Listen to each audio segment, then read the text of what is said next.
नमस्कार। The mystic India में राजेश कौशिक में आपका फिर से एक बार स्वागत करता हूं।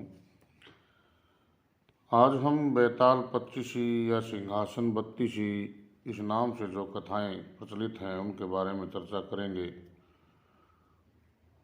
और आने वाले कुछ ऑडियो आपको इसी के बारे में मिलेंगे, सिंहासन बत्तीसी की 32 कथाओं के बारे में।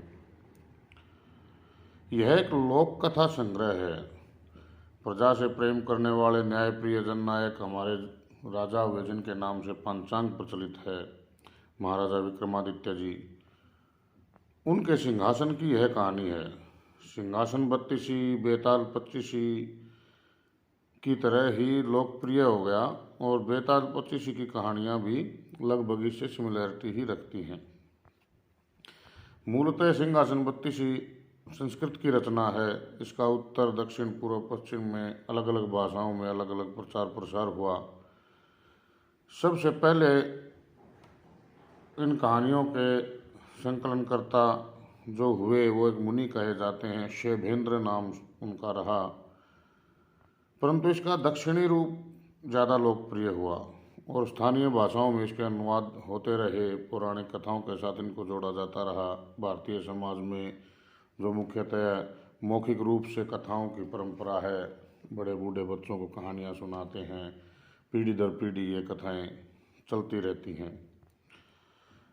परंतु इनफैक्ट अगर हम देखें तो इसके रचनाकाल के बारे में कुछ निश्चित नहीं कहा जा सकता।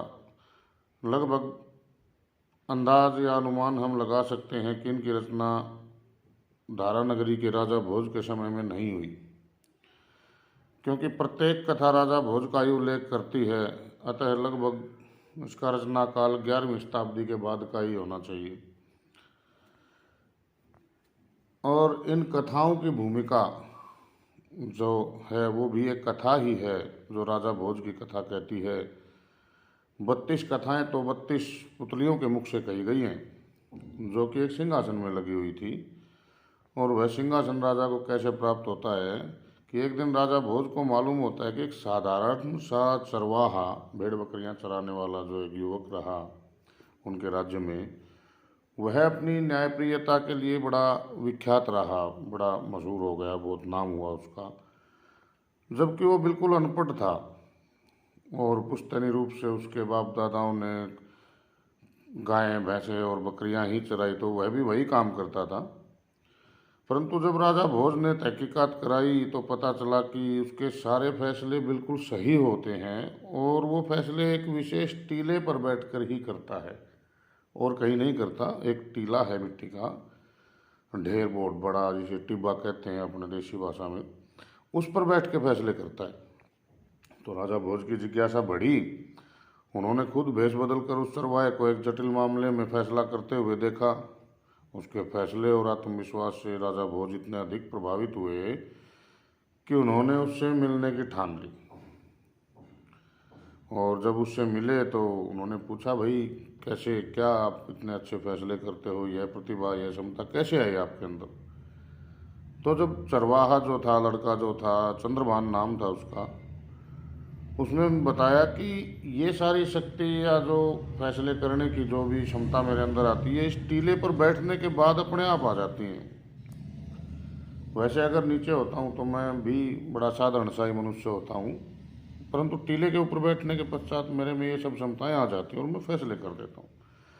तो राजा भोज ने बड़ा सोच विचार कर टीले को खुदवा दिया। बोला, भाई इसको खोदो, देखो क्या है इसके नीचे, कुछ न कुछ तो होना चाहिए, नहीं तो अगर ऐसा ये न्याय करता है तो और कहीं भी इसको न्याय करना चाहिए, तो इसका मतलब टीले में ही कुछ विशेष है। तो जब खुदाई हुई, करवाई गई, तो खुदाई में पुराने सामान वगैरह जो निकलने लग गए, सोने चांदी के बर्तन निकले, सिक्के वगैरह निकले और राजमहल का लगभग सारा ही सामान निकला। उस सारे सामान में एक सिंहासन भी निकला, मिट्टी में दबा हुआ, जिस पर राजा महाराजा बैठते थे उस समय। यह सिंहासन कारीगरी के रूप में बहुत ही अद्भुत था, बहुत ही सुंदर, और इसमें बहुत सारे कीमती रत्न लगे हुए थे, हीरे मोती जड़े हुए थे और विशेष बात यह थी कि इसमें जैसे कुर्सी या सिंहासन या हम बेड पे खाट पे अपने स्टूल पे चार पाए होते हैं उसको आधार देने के लिए, उसमें चार पाए नहीं थे, उसमें 32 पुतलियाँ लगी हुई थी लकड़ी की। तो जब उसको और अच्छे से साफ किया गया, पॉलिश वॉलिश किया गया, तो और भी सुंदर लगने लगा। अब राजा ने सोचा यार इतना अच्छा सिंहासन है, इतना सुंदर दिखता है, इतने साल मिट्टी में रहा तब भी कुछ नहीं बिगड़ा, तो अब हम इस पे बैठेंगे। तो जैसे ही अपना राजा ने उसको साफ वाफ करवा के राजमहल में भेजा और उस पर बैठने के लिए आगे बढ़े, तो सिंहासन के नज़दीक पहुंचते ही सारी की सारी पुतलियां खिलखिलाकर हंस पड़ी। राजा भोज बड़े चौंके कि ये क्या बात है, लकड़ी की पुतलियां हंस रही हैं। जब उन्होंने प्रश्न किया कि तुम क्यों हंस रहे हो, क्या बात है, इसके पीछे का कारण क्या है, तो पुतलियों में से एक पुतली बोली कि सिंहासन जो कि राजा विक्रमादित्य का है, इस पर बैठने वाला उनकी तरह योग्य, पराक्रमी और दानवीर, साहसी, ये सब गुण उसमें होने चाहिए, न्यायप्रियता, विवेकशील। क्या आप में वो सब गुण हैं?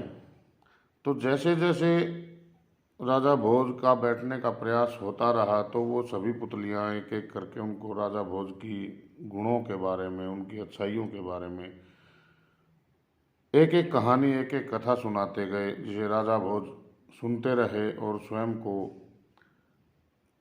जो है राजा विक्रमादित्य के साथ तोलते रहे कि मैं उनके बराबर हूँ या नहीं हूँ, मुझे सिंहासन पर बैठने का अधिकार है या नहीं है। तो इस तरह से हम आगे अब एक क्रम चलाएंगे, यह एक संग्रह रहेगा कि 32 पुतलियों की 32 कहानियाँ अगले वीडियो से, अगले ऑडियो से हम शुरू करेंगे। साथ जुड़ते जाइए, सब्सक्राइब करते जाइए, ताकि नए नए अपडेट और नई कथाएं आपको जैसे ही अपडेट हों, जैसे ही अपलोड हों, आपको तुरंत उसका नोटिफिकेशन मिल जाए और आप हमारे साथ जुड़े रहें। पहली कहानी के साथ, सभी पुतलियों के नामों के साथ अगले भाग में मिलते हैं। धन्यवाद, नमस्कार।